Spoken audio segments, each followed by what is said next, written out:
নারায়ণগঞ্জের সিদ্ধিরগঞ্জে অপরিকল্পিত ইউটার্ন আর চালকদের খামখেয়ালিতে ভোগান্তি পোহাচ্ছেন হাজারো পথচারী। একটি ইউটার্ন নিতে ঘুরতে হচ্ছে বাড়তি ৩ কিলোমিটার রাস্তা। আবার মহাসড়ক থেকে আঞ্চলিক সড়কে যাওয়ার জন্য নেই কোনো ব্যবস্থা। ফলে ডিভাইডার টপকে সড়ক পারাপারে বাধ্য হচ্ছেন দূরপাল্লার যাত্রীরা। এতে প্রায়ই ঘটছে দুর্ঘটনা ও প্রাণহানির মতো ঘটনা। নারায়ণগঞ্জ থেকে শাহাদাত হোসেন স্বপনের পাঠানো তথ্যচিত্রে আরও জানাচ্ছেন সুলাইমান কবির।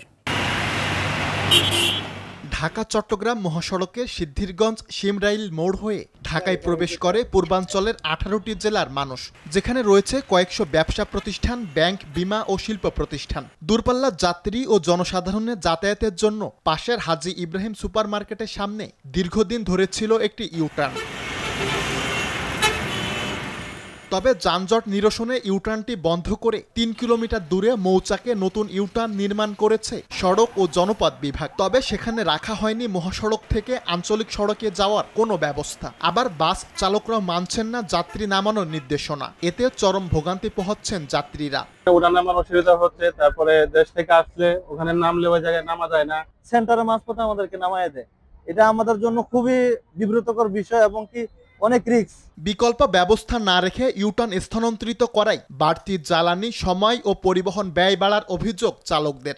যাত্রী ওঠা নামা অনেক সমস্যা হয়, এখানে কাটা নাই, আপনার কাউন্টার ডিভাইডার ওই পাশে, আমাদের অনেক দূরে যেতে হয়, আর যাত্রীদের ভোগান্তি হয়।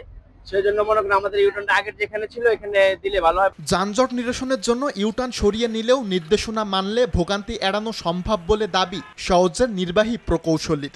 যাত্রাবাড়ি থেকে শুরু করে শিমরাইল পর্যন্ত এখানে 7 কিলোমিটার সড়কের মধ্যে 3টি ইউটার্ন আছে। এখানে একটি এলিভেটেড এক্সপ্রেসওয়ের ডিজাইন চলমান আছে। আমরা ডিজাইন টিমকে অনুরোধ করব বিষয়টি বিবেচনায় রেখে ডিজাইন সম্পন্ন করার। ইপিজেড এলাকায় শিল্প কারখানার আমদানি রপ্তানির বিষয়টি সহজ করার পাশাপাশি জনভোগান্তি এড়াতে দ্রুত সমস্যা সমাধানের দাবি সংশ্লিষ্টদের। সুলাইমান কবির, RTV।